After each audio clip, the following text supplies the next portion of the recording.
لیکن یہ واقعہ ایسا ہے میرے دوستوں ہمارے دلوں کو جھنجھوڑ دیتا ہے. آپ کو بڑا تعجب ہوگا یہ واقعہ میں آپ کو بتاؤں. آپ نے نام سنا حضرت ابو بکر؟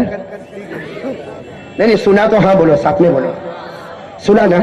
حضرت ابو بکر صدیق رضی اللہ تعالیٰ عنہ جب خلیفہ بنے, خلیفۃ المسلمین, ہمارے نبی کا وصال مبارک ہوا, حضرت ابو بکر رضی اللہ تعالیٰ عنہ خلیفۃ المسلمین بنے. یہ سننے جیسی بات ہے, ایک دم کان لگا کر سننا, کڑی کو کڑی سے جوڑنا. حضرت ابو بکر رضی اللہ تعالیٰ عنہ خلیفۃ المسلمین بنے. آپ کے پاس ایک چمڑے کا رجسٹر, بولو رجسٹر کس کا ہے؟ اچھا وہ رجسٹر بھی کیسا معلوم؟ رجسٹر بھی کیسا؟ یہاں پہ نمبر ہے 1 2 3 4 5 نمبر لگے ہوئے. بازو میں لکھا ہوا ہے کہ مدینے میں بیوہ عورتیں کتنی ہیں. بھائی مدینے میں وہ عورتیں جن کے شوہر کا انتقال ہو گیا اور بیچاری بیوہ ہے, ان کے نام لکھے ہیں. پھر آگے سب کا پتہ لکھا ہے, پتہ. اس کے آگے سب کی عمر لکھی ہے, کتنے عمر کی وہ ہے. اور اخیر میں لکھا ہے کہ مدینے میں اس کا ذمہ دار. سمجھ گئے نا رجسٹر؟ سمجھ گئے نا؟ پہلے نمبر پہ نمبر لکھے 1 2 3 4 5, اس کے بعد میں بیوہ کا نام لکھا ہے, اس کے بعد میں بیوہ کا ایڈریس لکھا ہوا ہے, اس کے بعد میں بیوہ کی عمر لکھی ہوئی ہے, اور اس کے بعد میں آخر میں کالم میں لکھا اس کا ذمہ دار کون ہے. اب حضرت ابو بکر رضی اللہ تعالیٰ عنہ کے پاس چمڑے کا رجسٹر ہے جس میں سب لکھا ہوا ہے. حضرت ابو بکر بیٹھ کے دیکھ رہے, اس کا حساب کتاب کر رہے, ابھی بیٹھے ہیں. اتنے میں حضرت عمر آ گئے. بولو کون آ گئے؟ اب حضرت عمر آ گئے. تو حضرت عمر اور حضرت ابو بکر تو بڑے گہرے دوست تھے, لیکن حضرت عمر نے ڈسپلن کو سامنے رکھا, آ کر کہا یا خلیفۃ المسلمین السلام علیکم ورحمۃ اللہ وبرکاتہ. حضرت عمر نے کہا اے مسلمانوں کے بادشاہ السلام علیکم, بتاؤ کچھ کام ہے؟ تو حضرت ابو بکر نے مسکراتے مسکراتے کہا کوئی کام نہیں ہے, یہ بیواؤں کا رجسٹر دیکھ رہا ہوں, لو تم بھی دیکھو. یہ کہہ کر وہ رجسٹر کن کے ہاتھ میں دے دیا. اب حضرت عمر رضی اللہ تعالیٰ عنہ نے سنو دیکھنا شروع کیا. تو حضرت عمر کی نظر پڑی ایک بیوہ عورت پر جس کا ایڈریس ہے بہت دور اور عمر ہے 80. عمر کتنی ہے؟ بیوہ کا نام ہے, ایڈریس مدینے سے ذرا دور ہے, عمر کتنی ہے؟ اور بازو میں ذمہ دار کوئی بھی نہیں, جگہ خالی. بھائی جگہ خالی, ذمہ دار کوئی بھی نہیں. تو حضرت عمر رضی اللہ تعالیٰ عنہ نے اسی وقت دل میں سوچ لیا آج سے ذمہ دار میں. وہ آج سے ذمہ دار, لیکن نام لکھایا نہیں. بھائی ہم ہوتے تو کہتے نا ذرا دیکھو وہ کالم خالی ہے, لکھو قاری احمد علی. میں ہوتا تو کرتا نا ایسا کام. حضرت عمر نے دیکھا کہ کالم خالی ہے اور یہ عورت رہتی ہے دور, مدینے میں قریب نہیں رہتی, دور رہتی ہے, 80 سال کی عمر ہے, بوڑھی اماں ہے اور ذمہ دار کوئی نہیں. تو حضرت عمر رضی اللہ تعالیٰ عنہ نے اپنے دل میں سوچ لیا کہ لکھانے کی کیا ضرورت ہے, جس کے پاس لکھانا ہے وہ جانتا ہے. کون؟ بھائی لکھانے کی کیا ضرورت ہے, جس کے پاس لکھانا ہے وہ. اس لیے حضرت عمر نے وہ رجسٹر ویسا ہی دے دیا اور اپنے دل میں ٹھان لیا کہ کل سے یہ جو عورت ہے جو 80 سال کی ہے, جو مدینے سے دور رہتی ہے, جس کا کوئی ذمہ دار نہیں, حضرت عمر نے دل میں سوچ لیا اپنے کو رجسٹر میں لکھانے کی ضرورت نہیں, آج سے ذمہ دار. ایسے بھی ہوتے ہیں, ہوتے ہی نہیں ہوتے. آپ نے دیکھا ہوگا کوئی مدرسے کے چندے کی کتاب لے کر آتا ہے, ہاں تو کچھ لوگوں کو آپ نے دیکھا ہوگا بھائی رسید بناؤ, تو کہے گا کیا مولانا رسید کی بات کرتے ہو, جس کے لیے دیا اس نے دیکھ لیا, اب رسید کو لے کے کیا کرنا جاؤ جو رسید کی ضرورت. ہوتا کہ نہیں ہوتا ایسا؟ اور کچھ مالیگاؤں میں ایسے بھی ہوتے, 1000 کی رسید پھڑوا دیا, جیب میں 1000 دن لے کے گھوما, اور جو بھی ملے گا نا تیرے کو معلوم ہے وہ زور میں چندے والے آتے, دیکھ میں نے 1000 روپیہ دیا, دیکھیں ایسے بھی ہوتے. یہاں حضرت عمر رضی اللہ تعالیٰ عنہ نے کہا میرے کو لکھانے کی کیا ضرورت ہے. بس حضرت عمر نے عورت کا نام دماغ میں رکھ لیا, اس کا ایڈریس دماغ میں رکھ لیا, عمر کتنی, اور کالم میں کوئی ذمہ دار. تو ذمہ دار کون بن گئے؟ سننا, حضرت عمر دوسرے دن فجر کی نماز کے بعد وہ ایڈریس پر چلے گئے. ارے ساتھ میں بولو نا, وہ ایڈریس پر. آپ سن رہے ہو نا, سب لوگ سن رہے ہو نا. حضرت عمر رضی اللہ تعالیٰ عنہ وہ ایڈریس پر گئے. سننا, دروازہ کھٹکھٹایا, دروازہ کھٹکھٹایا, اندر سے بوڑھی عورت کی آواز آئی, من بالباب, میرے دروازے پر کون ہے؟ تو حضرت عمر نے باہر سے کہا میں عمر. عمر دروازہ کھولے, اماں دروازہ کھولے. حضرت عمر نے جب اپنا نام دیا, سنو سب ساتھ میں بولو, حضرت عمر نے جب اپنا نام دیا تو دروازہ کھلا. وہ بوڑھی اماں پردے میں باہر کہہ رہی ہے, حضرت عمر کو کہتی کیوں آئے, عمر کو کہہ رہی کیوں آئے. تو حضرت عمر نے کہا اماں تمہاری عمر 80 سال کی ہو گئی, تم بیوہ ہو اور تمہارا کوئی ذمہ دار نہیں, تو میں ذمہ داری لے کر آیا ہوں.